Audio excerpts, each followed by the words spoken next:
Hello everyone, my name is Vakar Chaudhary, All India Rank 4 in Instrumentation Engineering and All India Rank 86 in Electrical Engineering in GATE 2021. And today I will be sharing my experience of my first PSU interview, which is NMDC. तो यार मेरा NMDC का interview 16 जुलाई 2021 को मतलब मेरा पहला interview था और मुझे रिपोर्ट करना था यार 12 बजे। तो 12 बजे से मेरा इंटरव्यू था और मैं 11:30 बजे ही पहुंच गया। ये वैसे दिल्ली में था मेरा, कनॉट प्लेस में एक होटल है द कनॉट करके, तो उसमें इंटरव्यू था हमारा। तो मेरे को यार कॉल किया गया था अनरिजर्व कैटेगरी में।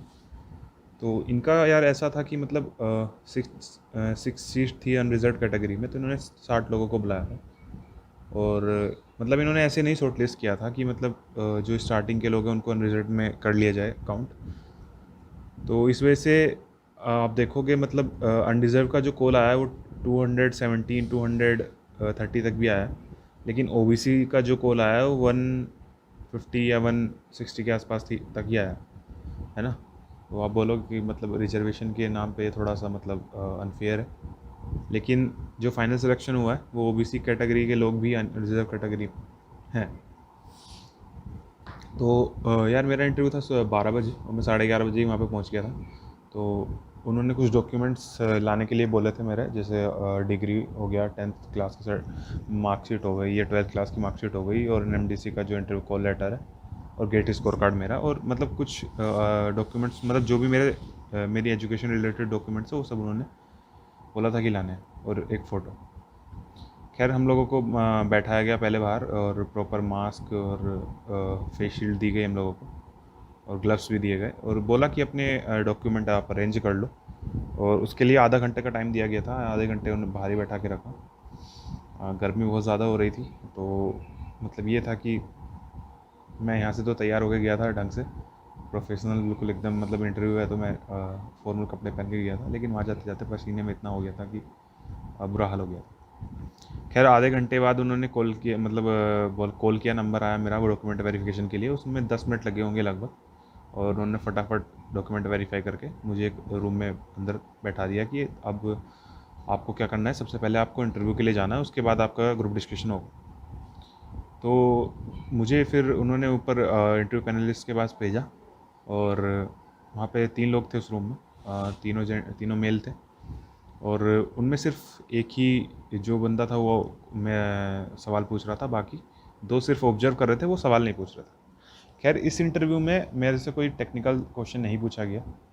सिर्फ 5 मिनट मेरा इंटरव्यू चला है, और मतलब सभी का 5 ही मिनट चला है। ऐसा कुछ नहीं है कि मेरा कुछ अलग ही स्पेशल केस था कि 5 ही मिनट चला, बाकियों का 50 मिनट चला, ऐसा कुछ नहीं था। सब लोगों का 5 ही मिनट में इंटरव्यू चला है। और मुझसे उन्होंने पूछा है, पहले तो अपना नाम पूछा, और उसके बाद पूछा मैं कहाँ से बिलोंग करता हूँ और मेरी एजुकेशन कहाँ से हुई है। उन्होंने ये नहीं बोला tell me about yourself, वो क्वेश्चन बाय क्वेश्चन गए कि पहले आप नाम बताइए, फिर अपना कहाँ से रहते हैं आप, कॉलेज कहाँ से किया, और फिर उन्होंने बोला कि आप 2020 पास आउट हैं, तो 1 साल का आपके बीच में गैप है, तो क्या आपने कॉलेज के बाद किसी जगह अप्लाई नहीं किया क्या, किसी भी कंपनी में प्लेसमेंट, या तो आपका प्लेसमेंट नहीं हुआ। तो मैंने बोला कि सर मेरा प्लेसमेंट हुआ था सैमसंग हेवी इंडस्ट्रीज इंडिया में, और मैंने 6 महीने वहाँ पे काम भी किया है, लेकिन कोविड की वजह से ये था कि मेरा जीईटी का ऑफ़र लेटर मिला नहीं, तो मैं मतलब जीईटी नहीं बन पाया, तो मुझे फिर से वापस प्रिपरेशन करनी पड़ी। तो अगले 2-3 मिनट मेरा इंटरव्यू सिर्फ सैमसंग हेवी इंडस्ट्रीज इंडिया के अक्रॉस ही घूमता रहा। और उन्होंने पूछा कि मतलब ये आप ये बताइए कि आपका वहाँ पे एक्सपीरियंस कैसा रहा। तो मैंने बोला कि मतलब बहुत ही अच्छा एक्सपीरियंस था मेरा, और अगर वो मुझे लेते तो मैं कंटिन्यू करता। आपको अब देखो आप ये नहीं बोल सकते कि वो कंपनी ख़राब थी, तो इससे एक नेगेटिव इम्पैक्ट पड़ जाता। तो यही बोलना था कि मतलब मेरा एक्सपीरियंस काफ़ी अच्छा था वहाँ पर। और तो उन्होंने पूछा कि Samsung heavy industries ship building में काम करती है, तो आप क्या करते थे वहाँ पर। मैंने बोला कि सर मैं अभी वहाँ पे सिर्फ 6 महीने के लिए इंटर्न था, तो मेरा काम वहाँ पे था कि मैं एक प्रोजेक्ट चल रहा था रूबी एफपीएस, और मैं उसी के अंदर मतलब अपनी डिपार्टमेंटल एक्टिविटीज़ जो है उनको सपोर्ट करता था बस, कि सिर्फ जैसे कुछ डॉक्यूमेंट्स रिव्यू हो गए तो वो डॉक्यूमेंट रिव्यू करना, केवल शेड्यूलिंग मैंने की थी, और कुछ छोटे छोटे अलग कुछ काम, और मेरा फाइनल ईयर प्रोजेक्ट भी मैंने वहीं से बनाया था। खैर उन्होंने फिर पूछा कि तो क्या आप एक सिंगल डायग्राम मतलब सिंगल लाइन डायग्राम बना सकते हैं कि उसका जो आप मतलब वहाँ पे यूज़ किए होंगे, कभी आप देखे होंगे। तो मैंने कहा हाँ ठीक है, मतलब शिप बिल्डिंग में हम लोग बनाते हैं, क्योंकि और मैंने प्रोजेक्ट भी अपना उसी पे किया था, तो सिंगल लाइन डायग्राम बनाना कोई बड़ी बात नहीं थी मेरे लिए, तो मैंने फटाफट बना दिया। खैर उन्होंने फिर पूछा कि मतलब जो भी इंडक्शन मोटर्स होते हैं वहाँ पे शिप बिल्डिंग में, मतलब शिप पे जो भी इंडक्शन मोटर या कुछ हैवी मशीन्स होती हैं, उनके लिए आप क्या क्या प्रोटेक्शन देते हैं। तो मैं थोड़ा सा सोचा कि मतलब किस टाइप की प्रोटेक्शन ये पूछ रहा है। तो फिर सोचने के बाद मैंने बोला कि सर ओवर करंट प्रोटेक्शन और ओवर वोल्टेज प्रोटेक्शन हम लोग देते हैं। लाइटनिंग अरेस्टर हम लोग नहीं लगाते, क्योंकि हमारे जो भी इलेक्ट्रिकल इक्विपमेंट्स होते हैं वो पूरे इलेक्ट्रिकल बिल्डिंग में होता है। तो बहुत ही मतलब वहाँ तो एकदम रेयर चांस है कि आप एक शिप पे बिजली गिरती है और वो इलेक्ट्रिकल रूम पे ही गिरती है और वो डैमेज कर देती है। तो मतलब अगर इलेक्ट्रिकल रूम पे भी गिरेगी तो भी डैमेज नहीं कर पाएगी वो अंदर की रखी मशीन्स। तो हम लोग लाइटिंग अरेस्टर देते नहीं है, प्लस लाइटिंग अरेस्टर काफ़ी ज़्यादा मतलब हैवी होता है। हमारे पास क्या होता है कि शिप बिल्डिंग में स्पेस की बहुत कमी होती है, तो हम लोग उसको दे भी नहीं सकते, इसलिए हम अपने सारे इक्विपमेंट जो हैं वो इलेक्ट्रिकल बिल्डिंग में प्लेस करके रखते हैं। तो वो काफ़ी मतलब सेटिस्फाइड थे इस क्वेश्चन से। उसके बाद उन्होंने बोला कि हम लोग आपको रिमोट लोकेशन में भेजेंगे, मतलब हम आपको रूरल एरियाज़ में भेजेंगे बहुत ही ज़्यादा, तो आपको मतलब कोई दिक्कत तो नहीं है, क्योंकि आप 4 साल नोएडा में पढ़े हो। तो मैंने बोला कि सर नहीं, मैं मतलब 18 साल तो मैं गाँव ही में रहा हूँ, मतलब मेरा गाँव मेरठ के पास ही पड़ता है यार। तो मुझे मतलब रूरल एरिया में रहने में कोई दिक्कत नहीं है, और 4 साल में अगर नोएडा में रहा हूँ भी तब भी मुझे नोएडा इतना ज़्यादा पसंद नहीं है। मैंने ऐसा बोला कि क्योंकि यहाँ पे पोल्यूशन बहुत ज़्यादा है और पॉपुलेशन डेंसिटी बहुत ज़्यादा है, तो इस वजह से मुझे नोएडा ज़्यादा पसंद भी नहीं। तो उन्होंने बोला ठीक है, लेकिन फिर भी अगर तो उन्होंने फिर पूछा कि मतलब सैमसंग ने आपको ये बोला कि अभी कभी उनको ज़रूरत पड़ेगी तो वो आपको बुलाएंगे। तो मेरी एचआर ने यार मुझे बोला था कि मतलब अगर कभी 0 से 1 ईयर की एक्सपीरियंस की अगर लोगों की हमें ज़रूरत पड़ती है तो हम लोग अपने एम्प्लॉय को कंसिडर करते हैं और हम लोग उन्हीं को बुलाते हैं। तो मैंने बोला कि हाँ सर बिल्कुल बुलाते हैं वो लोग। तो उन्होंने पूछा तो ऐसी क्या चीज़ है कि आपको वो मतलब जो रोकेगी आपको एनएमडीसी में, सैमसंग अगर आपको बुलाता है तो ऐसी क्या चीज़ है कि आप एनएमडीसी में ही रहना चाहेंगे, सैमसंग नहीं जाना चाहेंगे। तो मैंने बोला कि सर एनएमडीसी का पे स्केल जो है वो ज़्यादा बेहतर है सैमसंग। तो फिर उन्होंने 2-3 सवाल और पूछे कि मतलब रिमोट लोकेशन में अगर हम भेजेंगे आपको, माइंस में भी भेजेंगे तो वहाँ भी आपको कोई दिक्कत तो नहीं है। मैंने बोला कि नहीं सर मुझे कोई दिक्कत नहीं है वहाँ पे भी। और फिर उन्होंने पूछा आपको खाना वाना बनाना आता है। मैंने कहा हाँ खाना बनाना मुझे आता है, आराम में बना लेता हूँ ठीक ठाक। तो उसके बाद इंटरव्यू मेरा ख़त्म हो गया, उन्होंने बोला कि आप जा सकते हैं। सिर्फ ये 5 मिनट के अंदर ही हुआ है, ये मैं बहुत ज़्यादा बोला हूँ लेकिन 5 मिनट के अंदर ये ख़त्म हुआ फटाफट। बाकी 2 लोग कुछ नहीं पूछे थे, जो सेंटर में एक इंसान बैठे हुए थे सिर्फ वही क्वेश्चन पूछ रहे थे। उसके बाद हमें ले जाया गया ग्रुप डिस्कशन रूम में। 8 लोगों का ग्रुप था हमारा, और 8 लोगों में हम लोगों को एक सर्कुलर टेबल पे नहीं बैठाया गया या ऐसा कुछ नहीं था, सिर्फ कुछ चेयर्स रखी हुई थी स्ट्रेट लाइन में, सबको वैसे बैठा दिया गया और सामने पैनल था, मतलब उसमें एक फीमेल इंटरव्यूअर थी और 4 मेल इंटरव्यूअर। तो कोई भी मेल इंटरव्यूअर कुछ नहीं बोल रहा था, सिर्फ फीमेल इंटरव्यूअर ही मतलब जो भी इंस्ट्रक्शन दे रही थी वही दे रही थी। उन्होंने फिर टॉपिक दिया कि उनका टॉपिक था कि पोस्ट कोविड वर्ल्ड कैसा होगा, मतलब कोविड जब चला जाएगा तो लोग कैसे, मतलब क्या होगा, क्या दुनिया कैसी होगी। खैर जीडी मेरा काफ़ी अच्छा गया था यार, मैंने स्टार्ट भी मैंने ही किया था, बीच में काफ़ी देर मैं ही बोला था। और उसमें ये था कि यार हिंदी इंग्लिश आप कोई भी लैंग्वेज यूज़ कर सकते हैं, लैंग्वेज पे आपके मार्क्स नहीं कटेंगे, ऐसा उन्होंने बोला था। तो कुछ देर मैं इंग्लिश में बोला हूँ और उसके बाद फिर क्योंकि थोड़े पॉइंट्स मुझे कम पड़ गए थे तो मैंने कहा ठीक है हिंदी में बोलेंगे। हिंदी में फिर मेरा आधा बोला। उसके बाद क्या हुआ कि मतलब लगभग 15 या 20 मिनट जीडी चला होगा, तो जीडी मतलब काफ़ी अच्छा गया था मेरा। उसके बाद स्टार्ट भी मैंने उसमें, क्योंकि मैंने इसमें स्टार्ट भी मैंने ही किया था, बीच में भी काफ़ी देर मैं ही बोलता रहा था, मतलब पूरा डोमिनेट किया था मैंने। और फाइनल जो है कंक्लूड करना था जब, वो भी मैं ही करके आया। लेकिन जब फाइनलिस्ट आई है उसमें मेरा सिलेक्शन नहीं हुआ है क्योंकि वहाँ पे सिर्फ 6 ही सीट थी।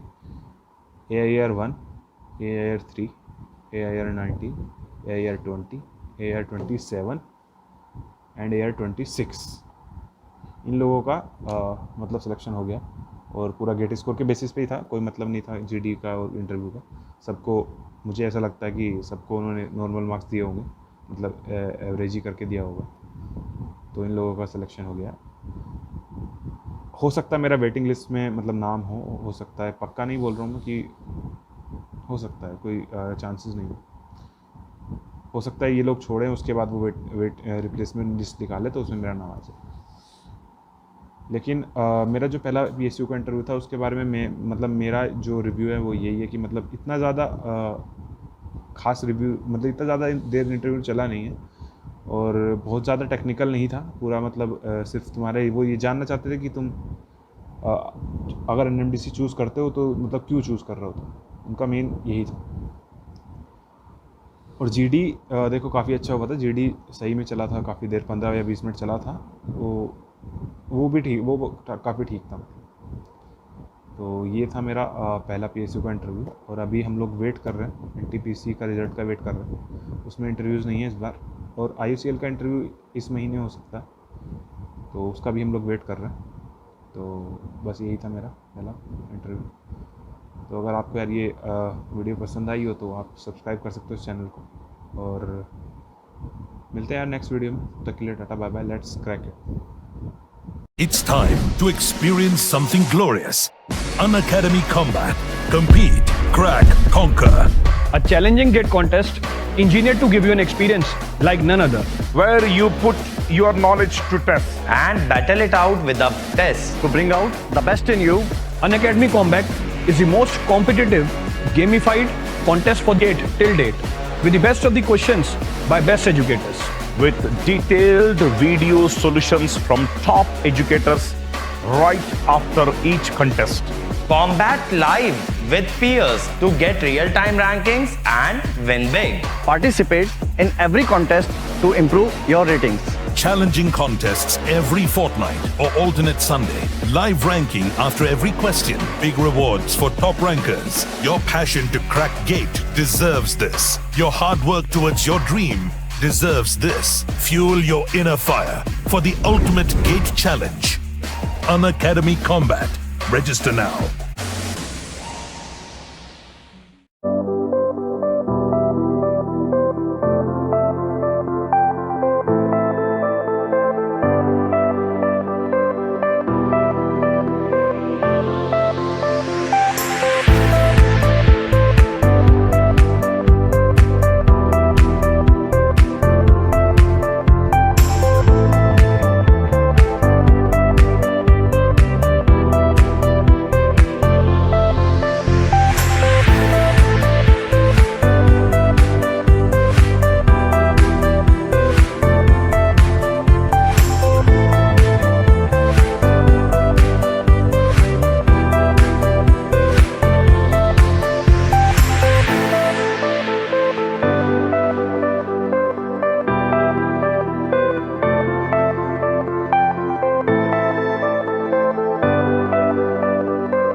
Hello learners, don't forget or miss our special class feature on Unacademy platform or application.